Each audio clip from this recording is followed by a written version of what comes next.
Hi, everybody, and welcome to our webinar today, brought to you by Calabrio in partnership with Auscontact.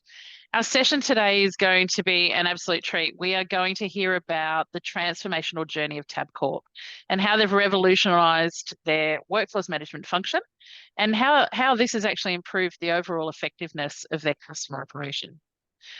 Today is a great opportunity to hear about the challenges, the successes, and what's next for Tabcorp as they continue to look for opportunities to deliver enhanced results across the board. In the spirit of reconciliation, Auscontact acknowledges the traditional custodians of country throughout Australia and their connections to land, sea, and community. We pay our respect to their elders past and present and extend that respect to all Aboriginal and Torres Strait Islander peoples here today. Today's webinar will run for approximately 60 minutes, and during that time, with the help of today's guests, we've got Mary Durkin, Jeremy Prakinyang, and Richard Lundgren. We hope the session provides interesting insights into what's happening within the Tabcorp environment. To round off the session, we'll have Q&A, and that's a great opportunity for you to ask those questions that you've thought of throughout the session. So I'm Fran Southwood, I'm CEO of Auscontact, and I will be your moderator today. We'll just run through some general housekeeping with you. Remember to interact with us today to maximise the benefits. And as you know, there's no need to take too many notes, as we will actually send through the recording of the webinar once it's over. You can use the Q&A button or the chat feature on the control panel. Ask questions, or you can make comments for any one of the panel. Where it makes sense, I'll actually jump in and ask those in real time, or alternatively, we'll keep them for that latter part of the session today with that full Q&A. Make sure you type them as you go so you don't forget them if you're anything like me. I'll think I'll remember, but I actually won't, and it will have been the best question. So make sure you jot them down into the chat feature. If you're listening through headphones or speakers and have any issues with your internet or with your connection, note that on the control panel you can actually click the raise hand button and one of the team will rush to your aid.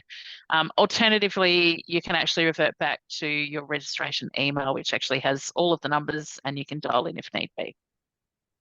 I'd like to now introduce our speakers for today. We're really lucky to have them with us. Firstly, we have Mary Durkin, who is the head of wagering and media customers at the Customer Service Centre. That is a mouthful, Mary, at Tabcorp.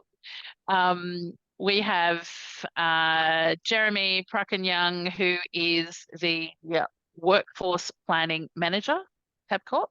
And whilst we don't have a picture, we have the wonderful Richard Lundgren, who is the Customer Success Manager from Calabrio, who is also joining us today. Mary, Jeremy, Richard, welcome, and thanks for joining us today.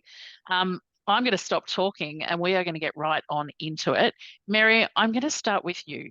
Can you give us a little bit of an overview of the Tabcorp operation and share some of the history that led you to this point?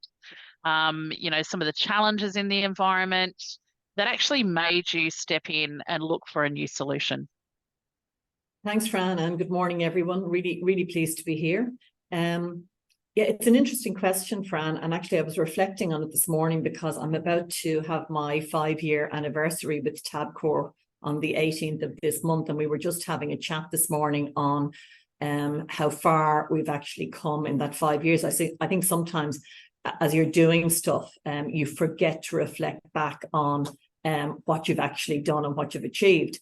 We did a lot of change in the last 5 years. We've moved to a whole new suite of systems, telephony technology, and some of our platforms here within Tab. And we did that in a very short period of time. Reflecting on it now, so probably in the second year I was here, we did a huge amount of that. But linking it back to workforce planning, which I know we're all here to talk about, I remember my first week in Tab, I remember actually trying to come to grips with the whole thing, which was huge, and sitting in a meeting one day. And I sat in this meeting with my general manager and realised for the first time that we outsourced our workforce planning. And that was quite a shock to me. I kind of went, whoa, hang on a minute, what's going on here? And so that was kind of the first impetus for me and for change, because I think literally in that moment, I made a decision that we were going to bring workforce planning back in-house. I think I made the decision because I knew it was the right thing to do. But looking back on it now, I think, wow, it could have gone very differently. It's been very successful, and because it was a huge piece of work to actually manage. And I had no skills or capability on site. I had staff who were, I'm going to say, doing workforce planning, but they weren't. They were only working with our outsourcer and kind of doing, I'm going to call it the day-to-day real-time stuff, but they weren't skilled and capable workforce experts. So that was, I think, the first challenge for me, and it was going to be, well, how are we going to do this? I also think that the group we outsourced it to, I'm a great believer in maintaining really good relationships. And so I let them know pretty early on in the piece that my intention was to bring it back in-house. I was very upfront about that. And they supported me. Now, it took a while. It took about 1.5 years. It wasn't a quick process, which we knew it wouldn't be. But I was very, very upfront with them. And in fact, they supported us so much through that, even down to the part where we were doing recruitment, and they assisted us in that recruitment process and getting the right people in the right jobs, Jeremy being one of them. So I think that's a lesson for anybody. Don't be afraid to engage with your partners, whoever they might be honest and upfront with them, tell them what you're planning to do, give them that notice, I would say. And we also said to them at the time that, we may transition into in-house, but we may still need their expertise for a period of time after that while we were moving. So all of that was the first part. And the second part was, obviously, we were moving on to all our new systems. And part of that was we moved to Genesis Cloud. And along with that, we moved on to Calabrio. I have to admit, and Richard's going to laugh at me because he never knows what I'm going to say, but anyway, that's fine. I have to say I was quite nervous about Calabrio because it was new and it wasn't a workforce planning platform that I had really any knowledge of. And I've been around the contact center industry for a reasonable amount of time, okay? So I was quite nervous about moving to Calabrio, and they didn't have many other operators in Australia at that time, and they certainly didn't have one that was similar to what we were looking at here in Tab. And I think Richard will acknowledge that as well, that we're a different type of business. So that was a bit of a challenge for us, and it was a little bit scary. So just to let you know, with the business I operate here, and our frontline staff are all casual operators. Now, when I say casual, they're Tabcorp casual. I mean, some of them have been with the business, I know this is going to sound crazy, but 40 plus years.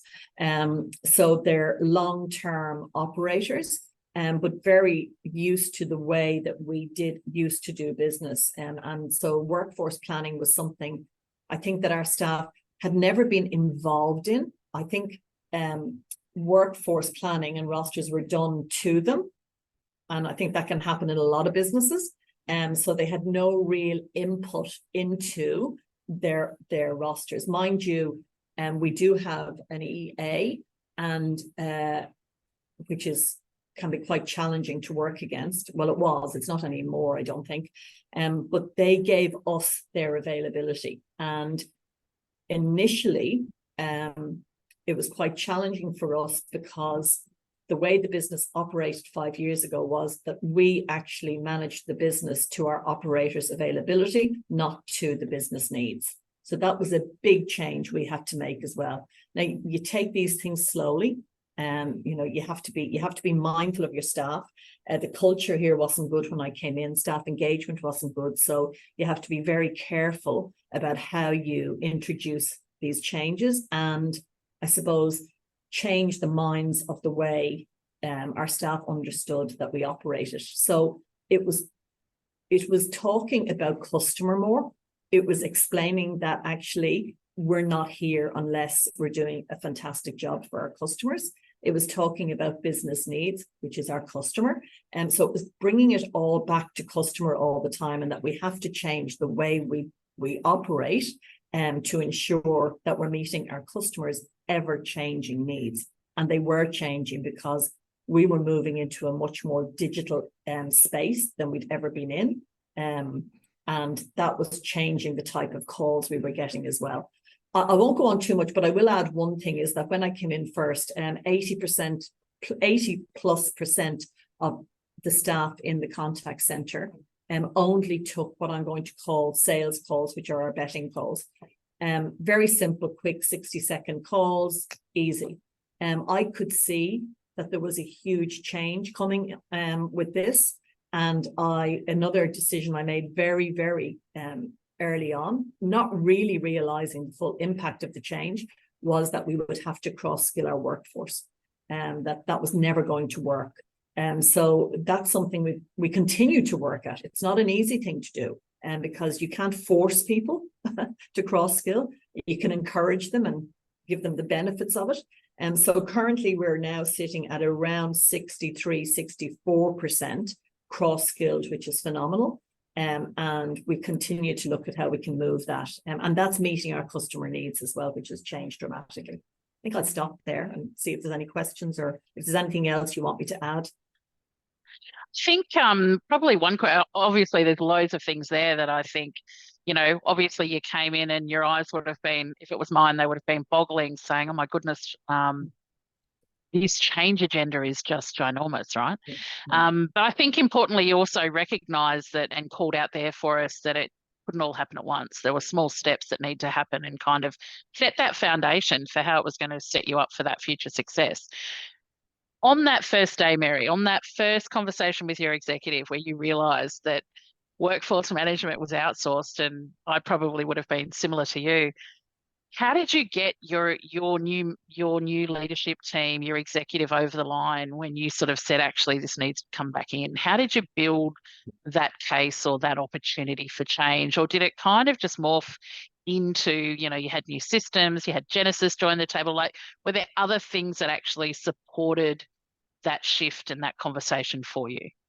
Yeah, there were. And to be honest with you, initially, my general manager at the time was very against me doing it. He just didn't want it to happen. Now, he wasn't somebody who was overly used to working in a contact center environment. It wasn't his main skill set. So that took quite a lot of discussion. And for me, it was just constantly trying to explain the requirement of having it in-house and being able to manage it in-house against our business needs. But it was also cost.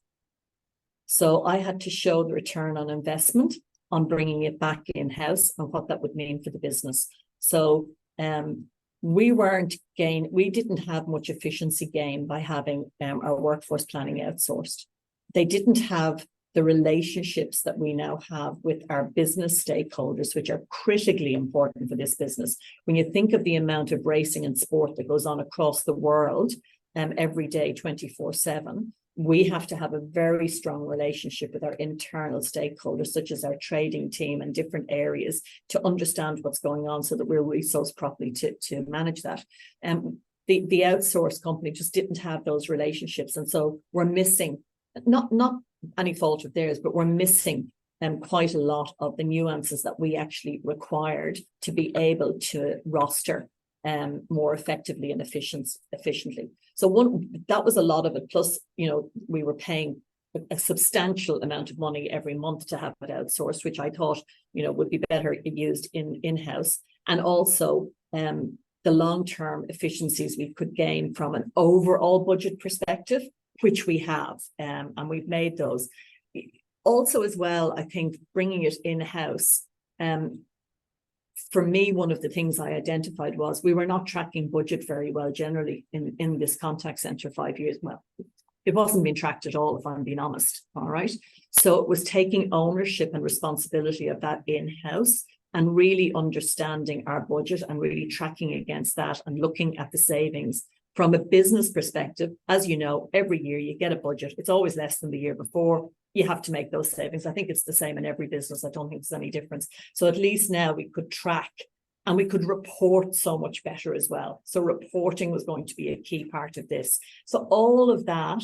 And then I had I did convince this general manager. He left at a point in time, and then the next person that came in immediately went, "Go for it, just do it. Great idea. We should be doing this." So I got that support immediately. So I started that transition very quickly at that point in time. Yeah. So look, it was, I think, if you're doing workforce planning in-house, it really has to be effective and efficient, and it has to show the return on investment, and it has to be able to identify where you can make efficiencies in your business, which we have done here. I don't know if that answers, does it? No, it definitely does. I think it's the, that combination of, how can you demonstrate that benefit and that ROI, but equally where it just makes the right business sense to set you up for some of those other challenges. You talked about casual workforce, a rostering system that was workforce driven as opposed to workload driven. So those sorts of things actually open you up for something new. One of the questions, we've just got a question here, and it's probably specifically in relation to your workforce. So Richard asks, you mentioned cross-skilling and some of the challenges with cross-skilling. What variants of consultants did you have? So you talked about sales. What was some of the other functions that consultants were skilled in that you needed to actually rethink what that mix or balance or cross-skill opportunity kind of looked like? What other sort of functions? Was our biggest component here for quite a while, for years before I arrived. Betting over the phone was the way business was done. We all know that there's an app for everything now, and so the business was definitely making some very clear decisions about where they wanted to move, and they wanted to move into that digital space. They wanted to be competitive across the marketplace, and keeping in mind that Tab is the only entertainment space in Australia that also has all those retail venues. All of our competitors are purely on digital. That's it. All right. So suddenly we were having to compete, which we hadn't really done before, with this really, really growing digital space. And so what that did was, it was going to be, well, it has done, it's reduced my sales calls quite significantly over the 5 years, but it's increased my customer support calls. So I'm looking for a different capability and skill set in my staff to meet our customers' needs, because they're now ringing us because there's something, an issue, a problem, something they don't understand. They're not on the latest version of the app. There's something gone wrong. They can't change their path, whatever it is that we have to fix to get them betting as quickly as possible on that app. So there's been a huge shift in our business and our business needs when it comes to frontline operators. And so that has been challenging, because we knew we didn't have that capability in all of that 80% of our sales staff. It just wasn't there. I made a very, and people said to me at the time, no, this is not a good idea. I said, no, this is what I'm going to do. I made a decision at the time that I wasn't going to force any of my sales staff to cross skill. I wasn't going to force them to do that. And I actually met with all of them and explained what was happening in the business really clearly, explained that the sales calls were reducing, explained because of that there would be less shifts in that sales queue. However, their option or their alternative was they could cross skill. All right. So I gave them that option. I was very upfront. I was very honest with them, and continue to be till this day. It was very hard for them to understand that if you've been here 30 years and all you've done is take bets, it's hard for you to understand that suddenly people aren't going to be ringing as much to place bets. And so we were very upfront, and we got a good cohort that decided to cross skill. And we're at the point now where we're at the end of our cross skilling for our current salespeople. We're done. But if I want salespeople now, I only recruit to customer support. I haven't recruited to sales for probably 2+ years. I have done no recruitment in that sales space. I only recruit into the customer support space. So that's where it is. And my staff know that. Some of them are not overly happy with it, but they do understand that there's nothing I can do about it, and they still have the option if they want to cross-skill. So, yeah. And that's the key part of the strategic workforce planning bit, is adapting to your changing environment and landscape. And we all know people are moving to digital. So it's very important for us to move with the times, to make sure that our customers are happy and that we're operating efficiently as well. You know, by doing that and making that decision, at Mary said we're probably 63% multi-skill now. We're actually operating with that multi-skill at efficiency of -4 FTE yearly, by utilizing our multi-skilling to increase our utilization and occupancy. And Jeremy, I think you the whole piece there around choice, and Mary, I think we can already take away from here that your operating model is all about honest, upfront. We say it as it is, and we actually work together on that. But I think that it's really a really important takeaway if we treat our staff like adults, because they're all adults. People working here, they're all adults, right? Yeah. There is choice. There is choice in every single action that we take or don't take. And the way you've actually built this as a proposition for your people it still was about choice. So I think it's a really nicely framed positional piece that, it reflects who you are as a leader, but secondly, it does put onus of responsibility back on your workforce, which is a really powerful tool when it comes to engagement and participation within the workplace. So, hats off to you for that. I think that's fantastic. Jeremy, we've got you talking. We might actually move on to current state. And if we think about, kind of what you've come from a situation that had, we could probably say it now, some old approaches to stuff. You had an outsourced model that didn't necessarily give you what you needed for a future positioned organization. You had a really massive change as far as your customer base and what they were looking for, so how they operated with you and what that experience was that they were looking for. And also, I think, Mary, you touched on another important one, this introduction of competitors in the market in this new and brave world, I guess. So suddenly fast forward and we're in this new state. You've got you've successfully brought back in this workforce management function. Jeremy, you've just started with Tabcorp. What's it done? What's it changed? And what's it meant for the organisation as a whole? Yeah, sure. I think when I first started, I came in as a real-time lead at the time. We were just re-establishing a real-time presence from scratch. We then reabsorbed the whole function of workforce planning back in 2020 to fully in-house. From there, we kind of had to absorb what was current, but we had to create new things to tailor to what we needed to get us a better performance. So one of the things we immediately did was reorganize our operating structure and operating rhythms, to making sure that we're meeting with all the different stakeholders and key stakeholders around the business. So, for instance, every 8 weeks, we meet with our trading team, marketing team, and the project space to understand the importance of upcoming events, understand any new product launches and things like that, so we can incorporate those insights into our forecasts. By doing that sort of thing and refining our forecasting process, we actually, last financial year to date, we're within 4% of our forecast, which is quite challenging in this environment because we're so impacted by sporting events, racing. Our core volumes are quite spiky. So in other industries, whether it's financial services or that type of thing, your core patterns are quite smooth in general across the day. Not here. But not here. We have a lot of peaks and troughs. So, for example, when a race jumps, we know that a lot of betting calls come through for about the 2 minutes of that period, and then it drops back down. Even sporting, half time's your betting period, so you know that for that 20-minute period or so, it's quite a significant spike in core volume. So refining our operating rhythms has really made sure that we've also got a seat at the table. I think we weren't really getting a lot of information ahead of time.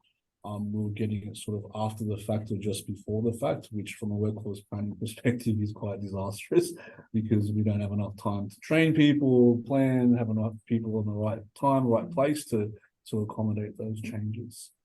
So that was definitely the first change we had to make. We now have a lot of robust processes that we've created.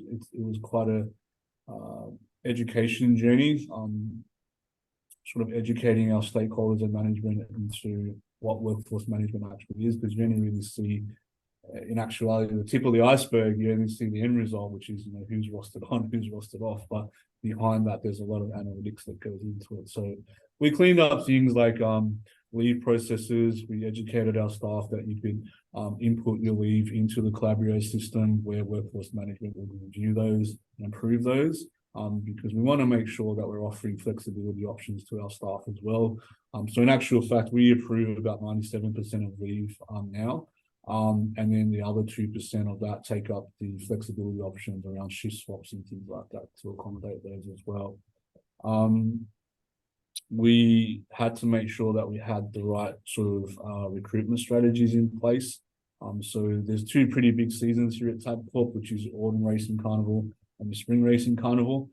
So it's about making sure that we hire just before those significant events to ensure we have enough staff for our customers as well. We have monthly governance meetings in place with our general manager and Mary to talk about current performance, how we track to forecast the actuals, how our capacity plans look. So, you know, do we have enough staff with the right amount of availability to meet what we're predicting that's coming in terms of workload? So it's all about, we've kind of revamped the whole structure here. Everything, robust processes. We've got governance in place to make sure we're tracking our employees, because you learn quite a lot here as an operator, where you kind of in a hot market where other places with Tabcorp will offer opportunities for internal movements and things like that as well. So it's important for us to keep track of secondments, attrition rates, and things like that to factor into our plans as well.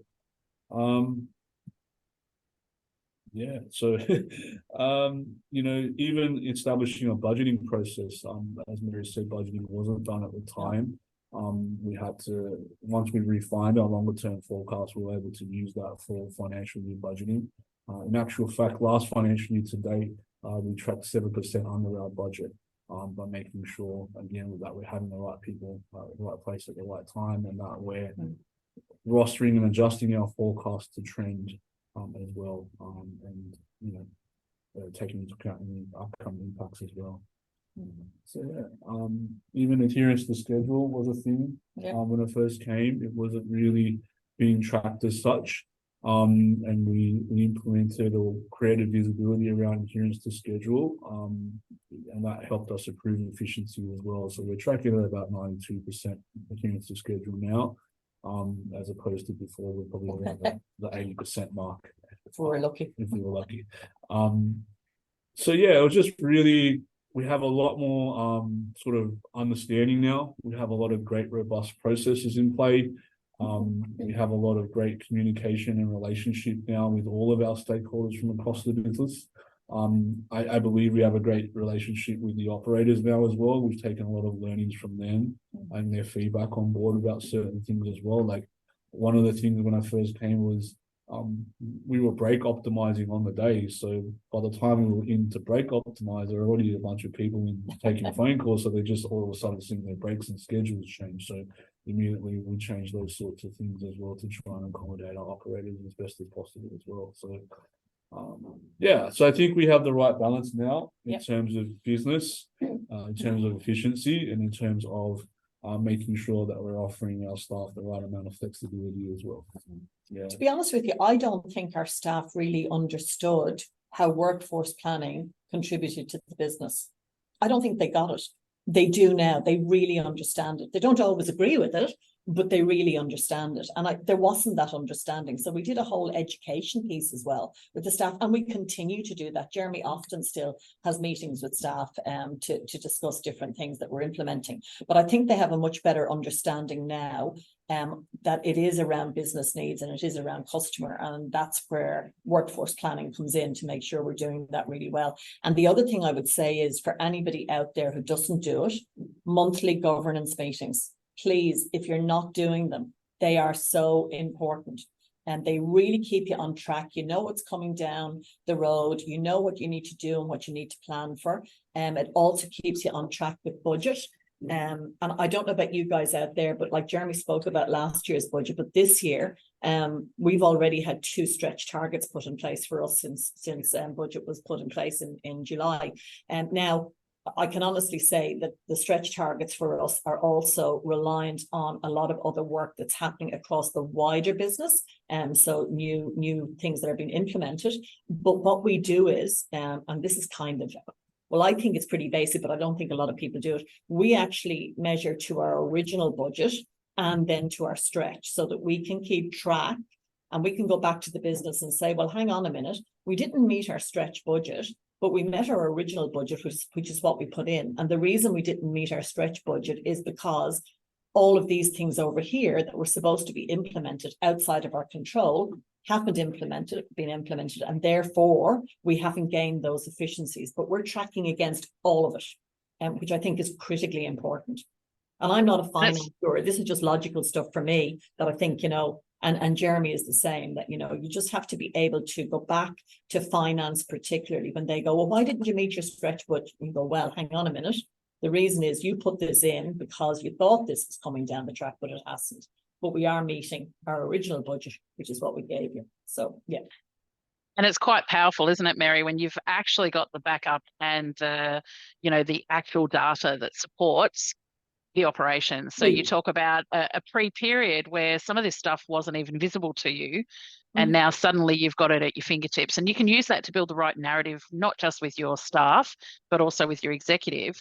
But Jeremy, I want to touch on something you called out before in relation to the partnership model that you've now built with your internal stakeholders and the power that this actually creates for the organisation. And, for me, partnership is kind of the key, right? If you think about contact center land, generally speaking, they're not your calls. You take them on behalf of your organisation, and the root cause or the generator fits elsewhere within the business.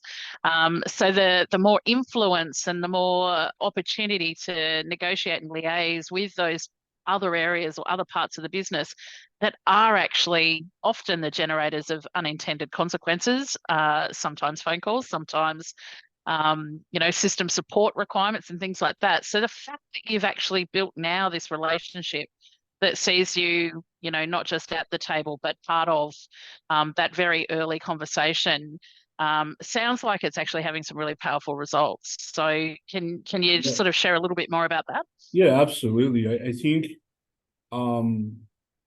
when an organization implements changes or products or things like that, they sometimes they need to understand that when you implement something different or you change a bit of marketing, that the first people that are going to hear about it is your contact center. Because if anyone has an issue or feedback, or they need some help, they're going to call the contact center. So it's important to kind of educate our stakeholders to understand that if you're implementing a change, and we're representing the business, so that we need to be able to support your change. So by giving us the information that we need, giving us the time to plan, your product launch or the change in marketing is going to be greatly supported. So then the customer experience as a whole will be a lot greater. But was being missed was, by us not getting information, they're also missing out on the feedback from our customers, because then we don't have the reverse to be able to feed that feedback through to the appropriate places to make any changes. So the change has been different in terms of helping our marketers and traders understand that certain things can impact our customers and call volumes, and sharing that information with them so that then they can tweak their communications to our customers. we also can make sure that we have a seat at the table in terms of making sure that our operators have enough information, all the tools in place, all the processes in place, to be able to help our customers as well. Otherwise, a customer could call up, and if our agents don't know what to do, or operators don't know what to do, then it's a really poor experience. So it's definitely having a tremendous impact where we're getting a lot of information ahead of time. We're getting our seat at the table to give our views and feedback. And we're anticipating things a lot more and creating processes before we launch things now. So overall, it's better for our people, it's better for our customers. And yeah, it just creates a very collaborative working environment where we all take into considerations all of our different goals and just aligning with the organization as a whole. In fact, Oh, these that sounds stakeholders now fantastic. come out and sit in the contact center. Yeah, that's Which never happened before.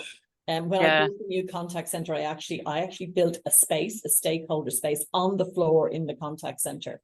But now they actually come out on a weekly basis to sit with us and hear what's going on, which is fantastic. Which has been great insight for other our stakeholders, even the board of directors, our Yeah, we had the CEOs board been here out, twice. Yeah. and they're seeing the real energy and the real positive culture and the amazing people that we have here, and the amazing things that they do. Like if any of you ever get the opportunity or ever see anybody placing bets here, they're just amazing. Like, the average handle time for a call here is like 80 seconds, and they're placing multiple bets really, really quickly. And the engagement we do is fantastic as well. Actually, a little bit of a story when I first started. Mary did tell me that Melbourne Cup here is like Christmas, and I thought, oh yeah, they'll probably put a few decorations up and that type of thing. But when I got here, everybody was dressed up, they were engaged, participating. There were food trucks, there were frozen Coke machines, and all this other type of stuff as well. So Tabcorp does engage with community really well. Yeah, they do. It's funny because I actually think one of the most powerful things for anyone is that come and sit and listen, come and sit, come and see, come and hear, come and feel the contact center environment, because it gives you insights. You see it written on a page or you hear someone tell you, but until you are sitting there double jacking, actually hearing what your staff go through, you just don't get it. I remember IT system designers sitting there going, oh my God, I've just seen what systems your people have to use. So it's like, hang on a minute, I've told you that for 3 years, but it's actually seeing it and experiencing what that means and what it feels like that makes a difference for people. So, I'm hopefully we can encourage everyone listening today to make sure that is forefront, getting out there and actually hearing and feeling that contact center experience. The other thing it does is it's an incredibly powerful way to demonstrate the value to your people.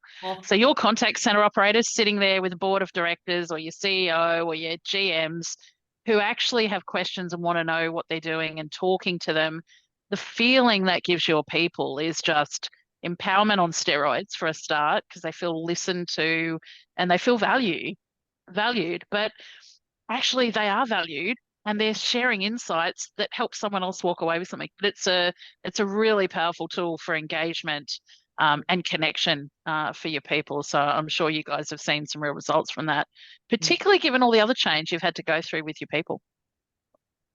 Fran, I can't even begin. I'm not going to go down this track because I can't even begin to explain the change, but I will give you one little story. Is when we because during COVID, I knocked down and built a new contact center, did all the new telephony technology systems. I mean, it was crazy. When I think back on it now, I go, I don't know how we did it, but we did it.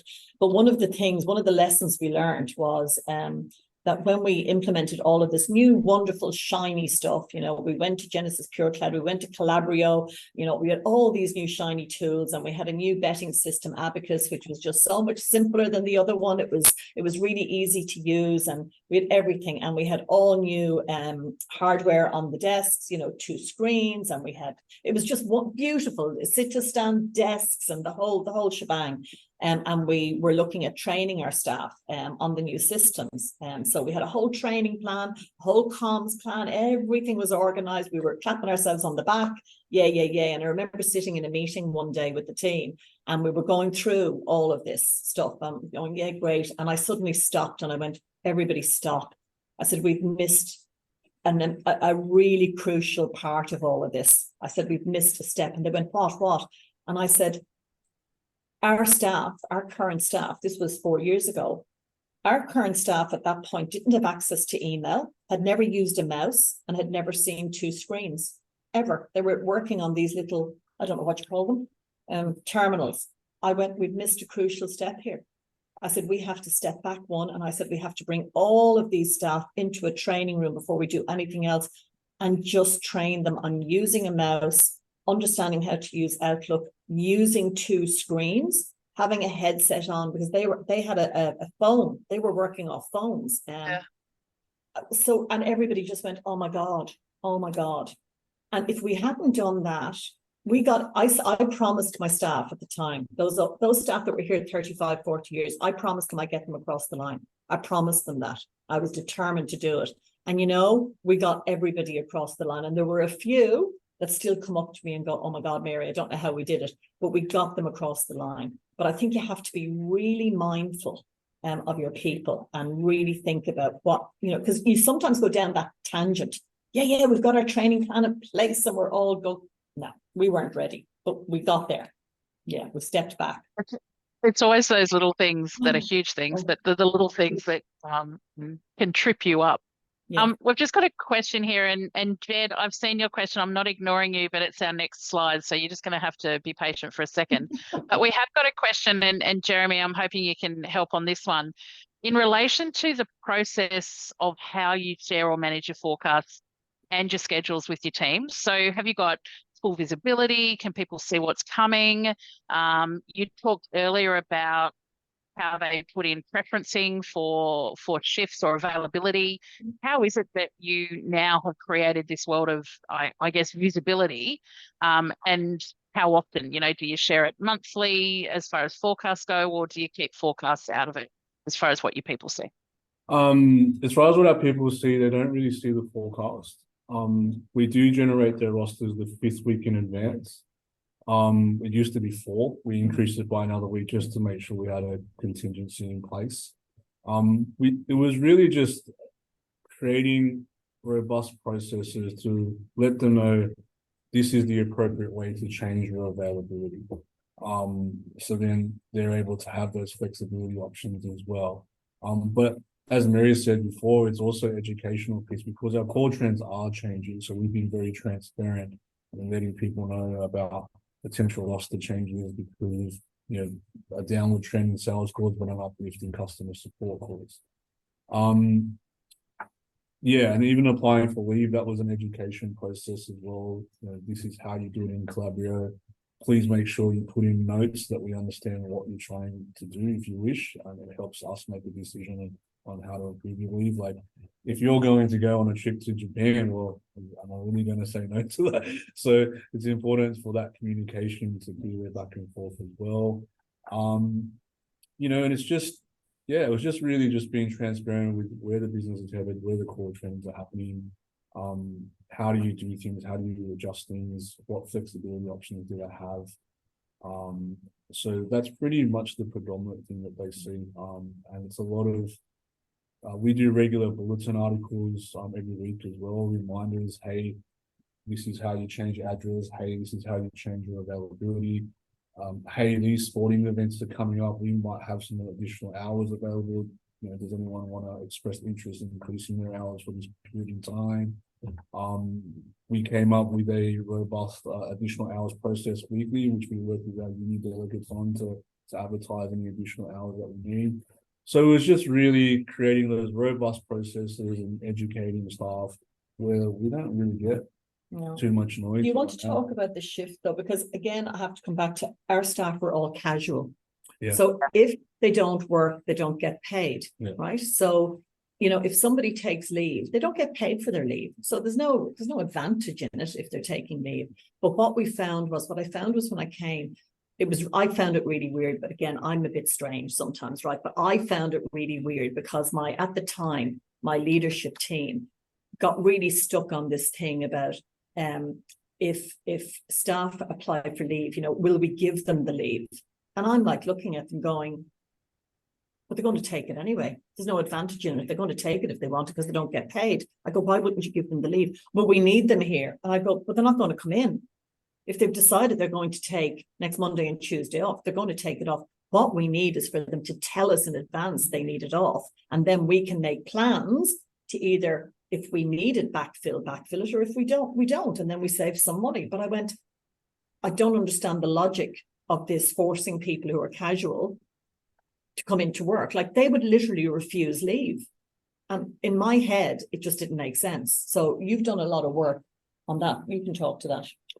Yeah, I mean, look, that just goes back to the education piece, making sure that I think my team understand that we're getting the information ahead of time so we can plan to allow people to have more leave and things like that without Yeah. It was really just changing the mindset and just the education piece and telling the staff, explaining that to our staff. You can apply for your leave. We want you to apply for your leave. We want you to tell us if you can't come in on Friday because you've decided that you need to babysit your grandchild. We want you to tell us that. Because then we can decide whether we need to backfill or we don't. But we want you to tell us. Don't just not turn up for your shift on Friday or call in sick.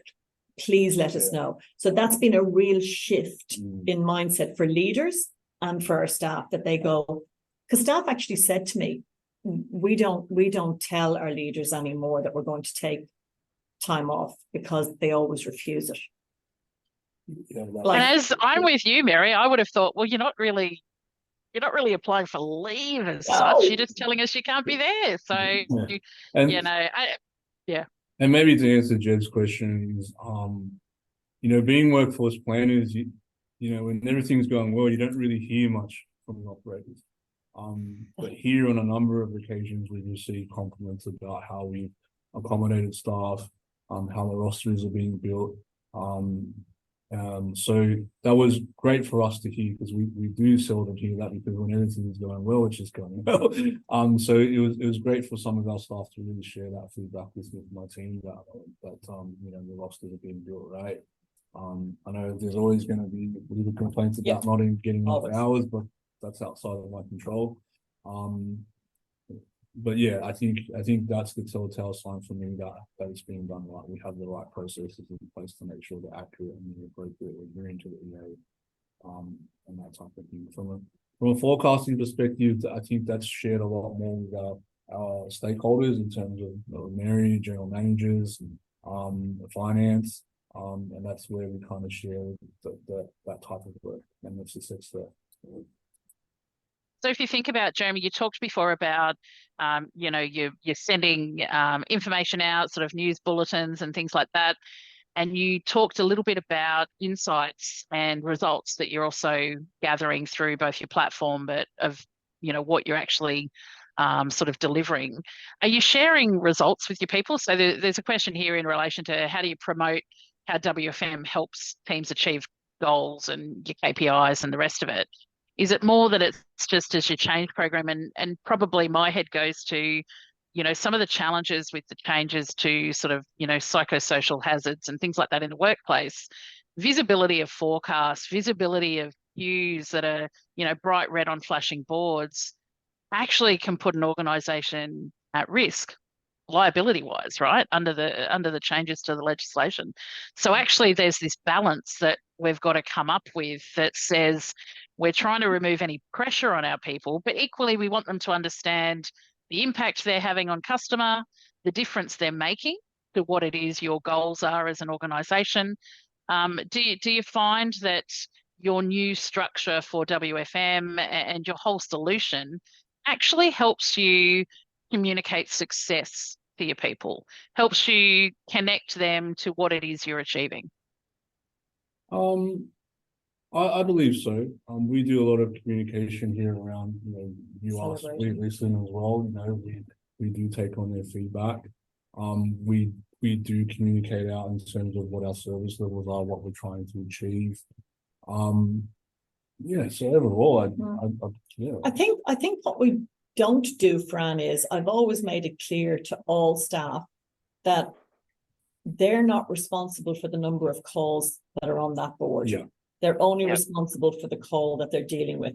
And our expectation is that you deal with that as efficiently and as effectively as you can to get to the next call. But you're actually not responsible for the number of calls on the board. And that's where forecasting comes in. And sometimes, forecasts aren't always 100%, or something happens, races are postponed, rain happens, horses are scratched, sporting events, and that drives calls. But you're still and to your point around staff, I've always said to them, you're only responsible for the call you're on and dealing with that one as effectively and as efficiently as you can. You don't worry about the queue on the board unless you're just sitting there kind of having a chat, which is a different thing. To that, we also, I think, as Jeremy said, I do what I call Ask Me Anything sessions once every 2 months, where I come in on a Saturday and I just sit in the breakout room. It's informal, really informal. I sit in the breakout room. They can come and talk to me, ask me anything. And then any of those questions, or if they have suggestions or whatever, and then I put them into the bulletin the following week. But I also follow up. For instance, we were doing our voice of customer team, who is in a different area, it's a customer team. They wanted us to do post-call surveys, and we started putting in post-call surveys, but I wasn't particularly happy because they were reliant on the agent putting the post-call survey through. So, agents don't, well, it doesn't always work, let me put it that way. And I was hesitant. We did it for a while, but I got a lot of feedback from staff saying that they really, they didn't like asking customers to do it, and they didn't like transferring them through. And this went on for a little while, and I was trying to find a solution, which I wasn't able to find for what the VOC wanted. And so 4 weeks ago, I just said, that's it. I'm stopping the post-call surveys at the moment until we find a solution, because I wanted to take that pressure off the staff. I don't think it was fair. So that kind of stuff, I think we do listen and we do hear. We can't always fix stuff. I mean, it's not always possible, but when we can, we do, and we certainly do listen to our staff. I think, Mary, it also requires you to own that responsibility as well, doesn't it? You've got to actually, you see it, you do it, you stop it. So we're going to move on, because I know I'm just mindful of time, and we want to hear a little bit about what's next. What's next for Tabcorp? You're excited. And yeah, I can tell. And what does this foundation allow? I know, it's not set and done, right? What's next? Look, we're looking to utilize our technology to its fullest. So we're looking to utilize our features, what that Calabrio has provided. I think we've only sort of moved on to the new Calabrio One platform a couple of months back, thanks to Richard. We got that across the line, thanks, mate. So we're looking to really go into the realm of self-scheduling now, and giving our staff the ability to be able to have an input into where they're rostered and what times they're rostered. So we're going to leverage Calabrio preferences to allow our staff to be able to input a preference before the rostering period is built. So for example, if I know I have something on a Thursday night or a Thursday day where I need to get to my child's recital or something like that, I can put my preference in saying, look, I still want to work, but I can only work between 3 p.m. or 6 p.m. and 9 or 10 p.m. or something like that. So it's going to allow people to really have an input into in terms of where we can roster them, and hopefully allow that flexibility where we're reducing the amount of unplanned absences, we're reducing the amount of shift swaps going through as well. We're also looking to leverage self-scheduling, so we're just experimenting now in terms of can we allow our staff to move breaks, build the right rules around it. But if they're there with a work friend, they might want to have a break together. If the ability is there for them to be able to do that, then we certainly can do that. We're looking to automate our additional hours process. So right now we have a great robust process around it, but again, using Calabrio we might be able to allow our operators to use Calabrio to just generate their own additional hours in the system as well. We're utilizing also the system's predictive analytics a little bit more in terms of the forecasting. It has a very good forecasting tool where we can, if we're, for example, if we're forecasting for a spin racing period, we can easily go back and compare the same period a couple of years back at a few clicks of the mouse, as opposed to sifting through data and extracting what we need as well. So, yeah, the future very much for us is exciting. Even shift bidding is something that we're looking to explore in the future as well. We're skill-based routing. Skill-based routing is coming as well, making sure that we can get the customers' complex inquiries to the right place, right agent with the right skill as well. We're just really looking to leverage. Just for the next 6 months. That's just for the next 6 months. Oh, look. Yeah, so we're really looking yeah. to leverage that technology to its fullest, and give our people the ability to be able to have an input into how they're rostered as well. And it's amazing the difference it makes when you've got the data that sits behind it that allows you to make those decisions. But equally, if you can automate it and give some empowerment back to people, you feel in control, and control creates a whole different relationship when it comes to, their input and their buy-in into not just the role they play, but how they then actually manage that workforce and work load relationship. So it sounds like you've got lots on. If you think back, and obviously you've talked about partnership, and I know you've talked about kind of some different stages with that. How important was it having kind of Richard in there understanding your business to help you kind of challenge some of whether it was what you thought you wanted versus what you didn't actually know that you wanted or needed, and now kind of opening up those options for the future? So it's been a journey. When we first went on to Calabrio, I think it was called Teleopti at the time. There probably wasn't a lot of presence at that stage in terms of presence in Australia. So whilst the system had capability and was helping us to roster our workforce management system, there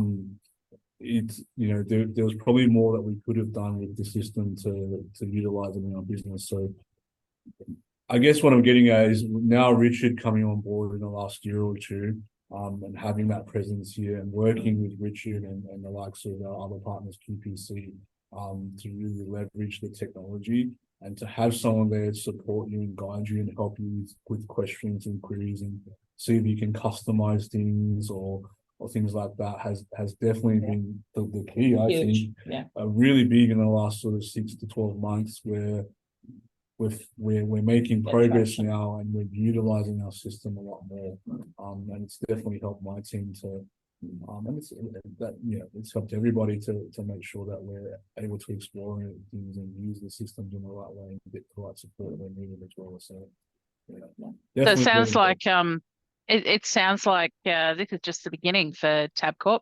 Can't wait to see what 12 months away looks like. It is.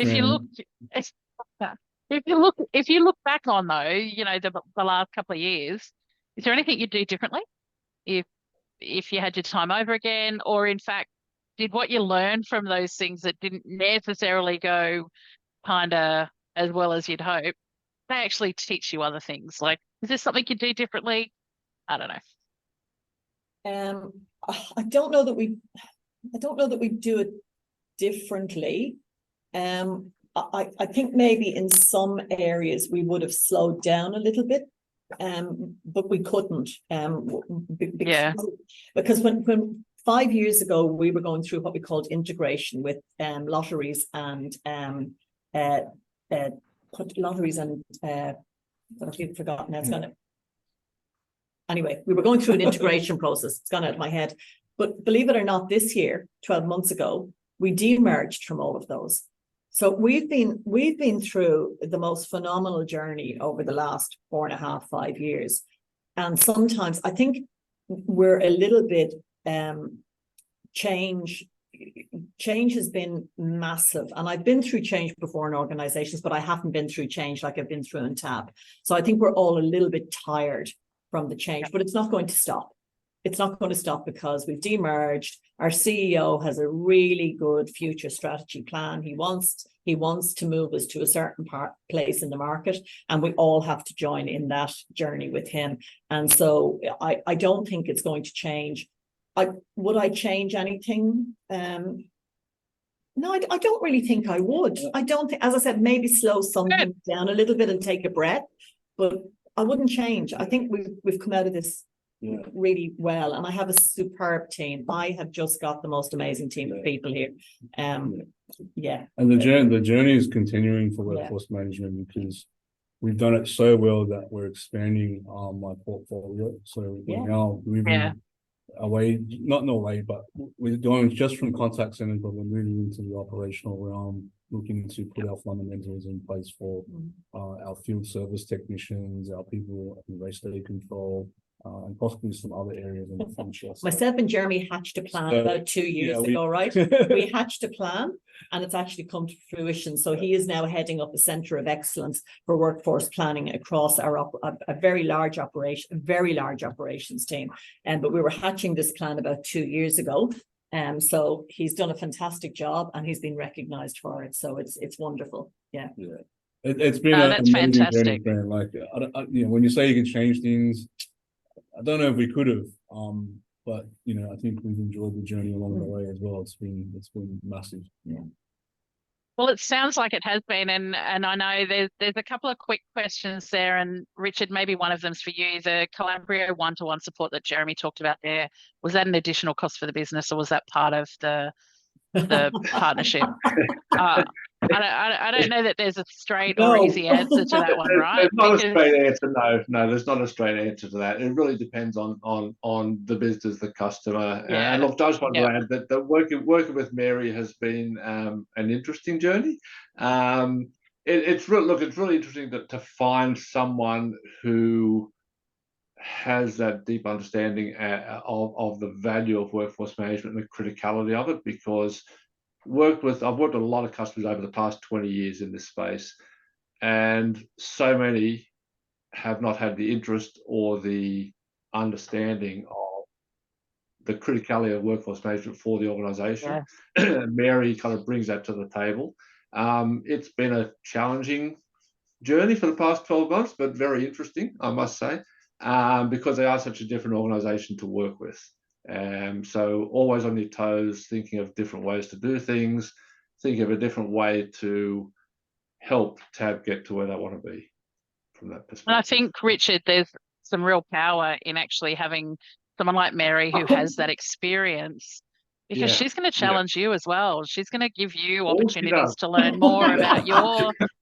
Because again, it's about everybody coming together to make the industry stronger. So I've really enjoyed hearing this today. Mary, if there's one last takeaway, there's a question here, and it was a little bit about what you were talking about earlier around getting that executive support and really building that narrative.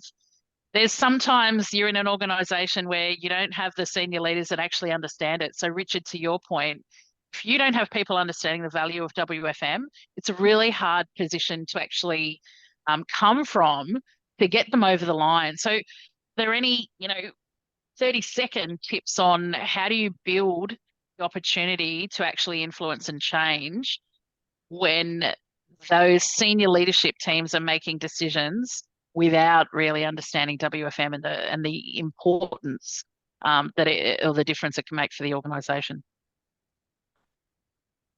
I think it's about customer, and I think I had to knock on lots of doors to convince people how important this space was.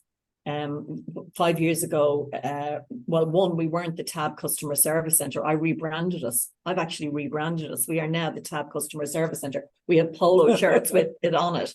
I had to rebrand this business. I had to make it a focal point. I think, Fran, to your point, which I loved, it's that we take calls on behalf of the organisation. I don't think they got that.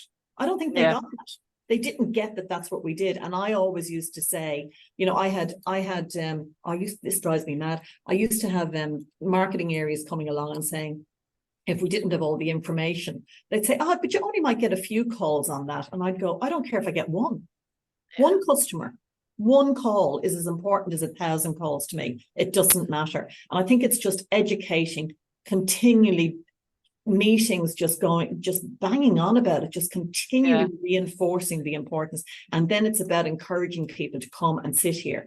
And, we've had the board of Tab out twice now. They love us. They absolutely love us. That is a big thing. The board actually told our CEO to come out here. Like, think about that for a minute. The board went back and said to the CEO, you need to go out. You need to get out there. Yeah. Now, when he came out here, he went, oh my God, I didn't know you were doing that, that, and that. All our stakeholders, we encourage them to come and visit us. I encourage anybody to come and visit us and learn about what we do, because we don't just take calls, which really annoys me. The expertise and the capability we have in any contact center I've ever worked in is phenomenal. So, yeah. Totally agree. And I think it starts and finishes the experience that your staff actually build. You are building relationships and reputation for Tabcorp with community. 100%. So the most important role in any organisation, I think, and certainly one that needs people to hear and listen. So hopefully there's been some, insights today that people have got something from. I know I could sit here and talk to you guys about this for all day, because it's my nerdy jam. I love it. Love it. Thank you, everybody. I am so sorry I've gone over time, but I'm sure that you'll appreciate there was a lot to be heard, a lot to be said. And Mary, Jeremy, Richard, thank you so much for sharing all of that today. I'm pretty sure I can speak on behalf of everybody and say it's been a fantastic session, and we've loved hearing the Tabcorp journey. I can't even talk. And I can't wait to see what happens over the next 12 months. I know you guys are going to just continue to grow and take it from strength to strength. So well done, and congratulations on all that you've actually been able to achieve and what you've led. Mary, I think it's extraordinary. Well done. Thanks, everybody. We'll see you next time. Bye-bye. Thanks, Fran.